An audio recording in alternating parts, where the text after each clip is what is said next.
she's so fine. Hell of a hell of a blows my mind. Hell of a lights my day. What's good, guys? This story came out yesterday in an article from People wrote by Elaine Ardelius. I want to thank my good friend Marie722 for sending it to me. Dunkin Donuts manager is fatally shot in store robbery and suspect remains at large. That is the store manager. Gorgeous 41-year-old Christine Lugo.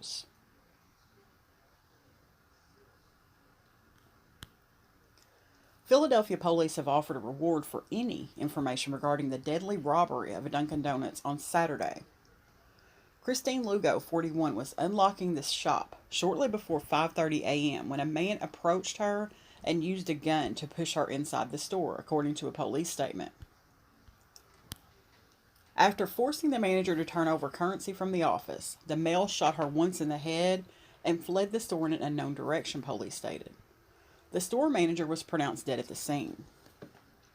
Police are looking for a man between his mid-30s and 40s with a mustache and goatee who had a medium to stocky build. The man wore a blue zip-up hooded sweatshirt, gray cargo sweatpants, light gray New Balance sneakers, an analog watch on his right wrist, blue gloves, and a blue COVID mask. That's a picture from surveillance, and I am going to show the surveillance. It doesn't get any clearer than that, guys. I mean, that image is crystal clear. Regular customers told CBS 3 that Lugo was kind and always made them feel welcomed. She started this thing about paying for the person behind you, Randall Fleming told the station. I'm not a rich man, but I would find out how much it would cost for their coffee or donuts or whatever they got, and I would pay for it behind me, and I got that from Christine. Another regular recalled how Lugo always remembered her order. My favorite coffee, she always knew it was extra large, 8 sugars, and an extra cream every single day, Ariel Rodriguez said to CBS 3. She was a people person. A statement from Dunkin Donuts obtained by the station read, "We are aware of the tragic incident that occurred at the Dunkin restaurant on Lehigh Street in Philadelphia. All of us at Dunkin are saddened to learn of the death of a restaurant manager, and our thoughts go out to her family and friends." The statement added, "The franchise owner is cooperating fully with the local authorities in their investigation. As this is an active police investigation, we defer any further comment to the Philadelphia Police Department." Now, here's the real root of the problem. This story came out from the Philadelphia Inquirer, and it came out on the 6th. Donut shop manager killed during robbery was not supposed to be working alone, colleague says. This is a picture of a makeshift memorial outside of that Dunkin Donuts at Lehigh and Fairhill Street in North Philadelphia.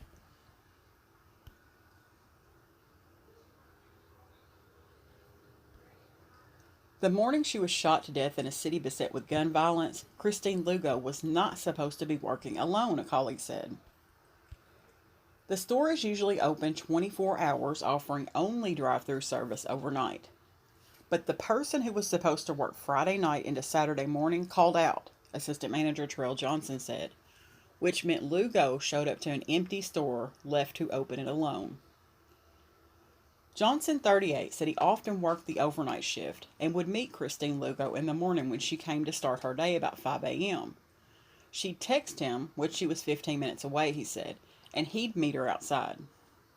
Johnson didn't work the overnight shift this weekend because he had been suspended from work due to a no-call, no-show, which he said was a misunderstanding. That is another picture taken during a block party last year of Christine Lugo. I don't know this lady from a can of paint, but there are some people that you can look at and tell that they have a beautiful spirit about them. Beautiful on the inside radiates to the outside. That is what I see when I see her. She just feels like a genuinely good person to me. Terrell Johnson says it hits him harder than anyone, talking about Christine Lugo's slaying. In a statement Sunday, Dunkin spokesperson Michelle King said store franchisees are solely responsible for the day-to-day operations of their restaurant, including staffing decisions. As if to say, don't look at us as to why she was opening the store alone, but you can look to the franchisee because that's their responsibility for scheduling. Attempts to reach the owner of the Dunkin' where Lugo worked were unsuccessful Sunday. It goes on to say that the statement that Lugo's death was tragic and they're cooperating fully. It was a killing that shocked customers, neighbors, and other fast food workers around the city, many of whom came in the intense heat Sunday to visit a makeshift memorial to Lugo that grew outside the Dunkin' where she died. A mother of two who had moved to Philadelphia from Boston a few years ago, Christine Lugo was supposed to be visited by her children and grandchildren over the weekend, colleagues said. My mom's goal was to get home to Massachusetts, to me, my brother, her two grandchildren, said Frances Rodriguez, Lugo's daughter. This is not how I plan to bring my mom home. Frances Rodriguez and her brother, Christian Lugo, arrived in Philadelphia after learning of their mother's death. Outside the store, they saw the memorial. Tall, colorful candles burned next to stuffed bears and red balloons. People wrote messages on a piece of poster board. One described Lugo as my red-haired Wonder Woman. A piece of cardboard read, "Protect women, protect workers." It warms my heart. I know it warms my sister's heart that she affected so many people, Christian Lugo said, because she didn't have no other family out here, but at least she wasn't alone. The store remained closed and cordoned off by crime scene tapes Sunday as the police continued to search for her killer. They have announced a $20,000 reward for information leading to an arrest and conviction. Now we're about to watch this surveillance video, but I want to read this last little piece before we do. It says a surveillance video released by police Saturday afternoon showed the gunman forcing Lugo into a back room, where she appears to take money from a safe and hands it to him. He pockets the bills and the video stops with a freeze frame of his face. Talk about poetic justice. Police said the man, described as being in his late 30s to early 40s with a stocky build, mustache, and goatee, then shot Lugo and fled the store in an unknown location. Lugo was one of 14 people shot, 4 fatally, in Philadelphia over the weekend since 6 p.m. Friday. Another of the homicide victims was an 18-year-old male shot 13 times late Sunday afternoon in the 1700 block of 68th Avenue in West Oak Lane.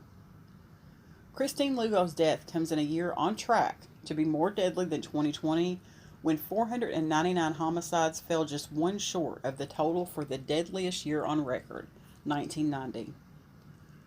According to the most recent homicide data available from the police department, 221 people have been killed in the city through Thursday. This is another picture of the memorial. And it says friends and co-workers gather in grief outside the store.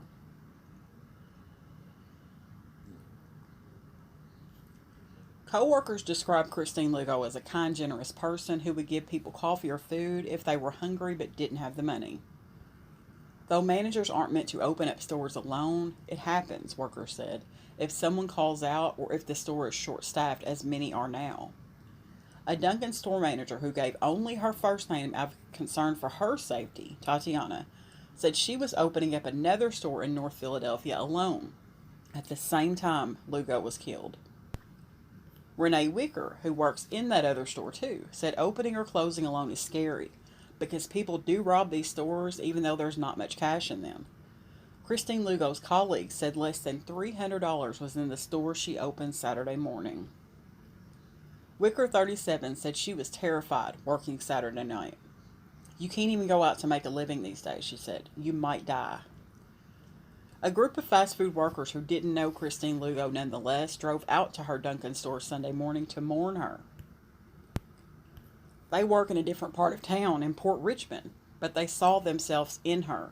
A worker who was just starting her shift for the day, opening the store before dawn, when a man showed up with a gun and forced his way in. We wanted to pay our respects, said Chris Fowler, a manager at a Pizza Hut. It hit home, you know. Let's cut to the surveillance video.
There's just a couple of things that I want to mention after watching the surveillance video. Number one, she did everything he asked her to do. Everything he asked her to do. He didn't appear to lose his cool with her, not one single time. Not on video. So why did he shoot her? What was the whole purpose in that? This is a ruthless person. Number two, he has some mannerism that he's displaying that I would think somebody who knew him personally would be able to pick up on quite easily. He moves his head a certain way when he speaks, and I would think that somebody would be able to pick up on that relatively easy. Besides the obvious, the shoes, the clothes, and his face is crystal clear. It doesn't get any clearer than that. Somebody out here knows him. Somebody's mama, auntie, grandmama, cousin, friend, the man at the gas station, the usher at church. Somebody knows this man. It is so easy to use your index finger and type out that address and turn him in, and look at you. You will have $20,000 right in your pocket. This street code bullshit has got to stop. It's got to stop. Because what sucks about it is you think it doesn't affect you until it's your family, until it's one of your loved ones. And then you're standing there saying, please help me, please help me. But you had a chance to help and didn't. So you don't think it affects you until it's your turn.